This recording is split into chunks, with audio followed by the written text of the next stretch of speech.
അമേരിക്കയിലെ മുസ്ലിങ്ങളെക്കുറിച്ച് വീഡിയോ ഉണ്ടാക്കിയപ്പോൾ ലോകത്തിൻ്റെ പല ഭാഗങ്ങളിലും ഉള്ള മലയാളികൾ വമ്പിച്ച പ്രതികരണങ്ങളാണ് കമൻറ്റ് ബോക്സിൽ അയച്ചിരുന്നത്.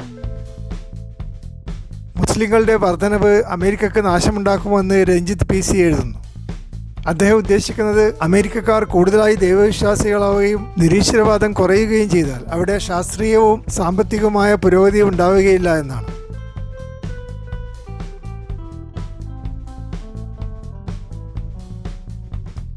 അതിന് മറുപടിയായി സഹദ് B എഴുതുന്നു, 2 ബില്യണോളം മുസ്ലിങ്ങളും ലോകത്തിലുണ്ട്.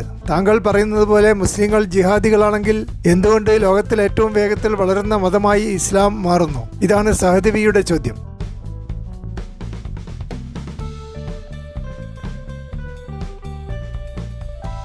അതുപോലെ മൂർത്തി 123 എഴുതുന്നു, ഇസ്ലാം ഒരു മതമല്ല, ഒരു പക്കാ മനോരോഗമാണ്.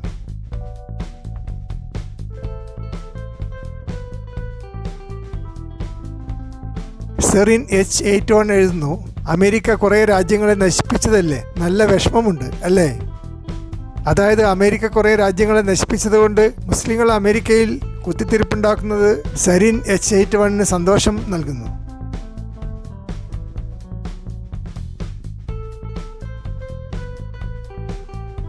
മലബാർ വാരിയർ എഴുതുന്നു, മുസ്ലിങ്ങൾ അമേരിക്കയിൽ ഇനി പ്രശ്നങ്ങൾ ഉണ്ടാക്കുവാൻ തുടങ്ങും.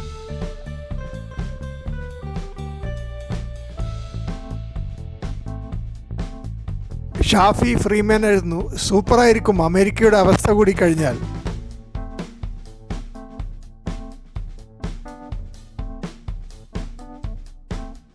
ലിജു എഴുതുന്നു, കള്ള ട്രംപ് അവിടെയുണ്ടോ?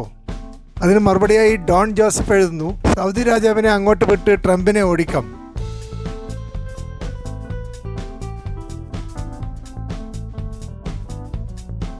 അബ്ദുൽ മജീദ് എഴുതുന്നു, ദൈവം കെട്ടിയിറക്കിയ പുസ്തകം മാറ്റിവെച്ച് UDHR സ്വായത്തമാക്കി ജീവിക്കൂ.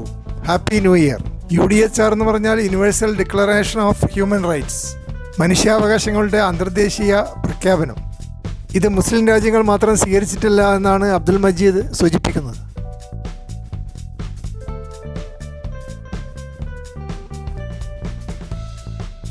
ബിജു കളകം, മിണ്ടരുത്, അവനവൻ്റെ മതധർമ്മം അനുസരിച്ച് ജീവിച്ചാൽ മതി.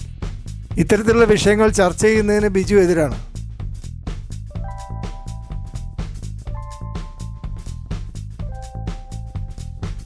KB വിനയൻ, ശരീഅത്ത് നിയമം വേണമെന്ന് പറഞ്ഞ് നിലവിളിക്കാത്തത് എന്തുകൊണ്ടാണ്? അമേരിക്കയിലെ മുസ്ലിങ്ങൾക്ക് ശരീഅത്തിലൊന്നും അത്ര വലിയ താല്പര്യമില്ല. കൂടുതലും കാശ് സമ്പാദിക്കാൻ വേണ്ടിയാണ് മുസ്ലിങ്ങൾ അമേരിക്കയിലേക്ക് പോകുന്നത്. എല്ലാ ആളുകളും അമേരിക്ക പോലെ കോമ്പറ്റീറ്റീവായ ഒരു സ്ഥലത്ത് കാശിന് വേണ്ടി അല്ലാതെ ജീവിക്കാൻ പ്രയാസമുണ്ട്. ആസ്വദിക്കാൻ പറ്റിയ ഒരു സ്ഥലമല്ല അമേരിക്ക.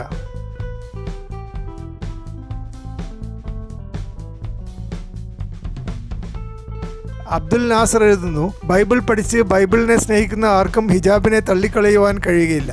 അതായത് ക്രിസ്ത്യാനികൾക്കിടയിൽ ഹിജാബ് അണിയുന്ന ശീലമുണ്ടെന്നും കന്യാസ്ത്രീകൾ ഹിജാബ് അണിയുന്നുണ്ടെന്നും അബ്ദുൽ നാസർ സൂചിപ്പിക്കുകയാണ്.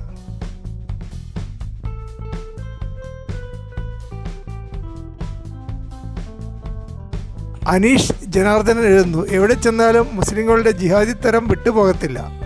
അമേരിക്ക പോലെ മോഡേണായ രാജ്യത്ത് ചെന്നാലും മുസ്ലിങ്ങൾ പഴയ ശൈലിയിൽ തന്നെ ജീവിക്കണമെന്ന് നിർബന്ധം പിടിക്കുന്നുവെന്നാണ് അനീഷ് ജനാർദ്ദനൻ എഴുതുന്നത്.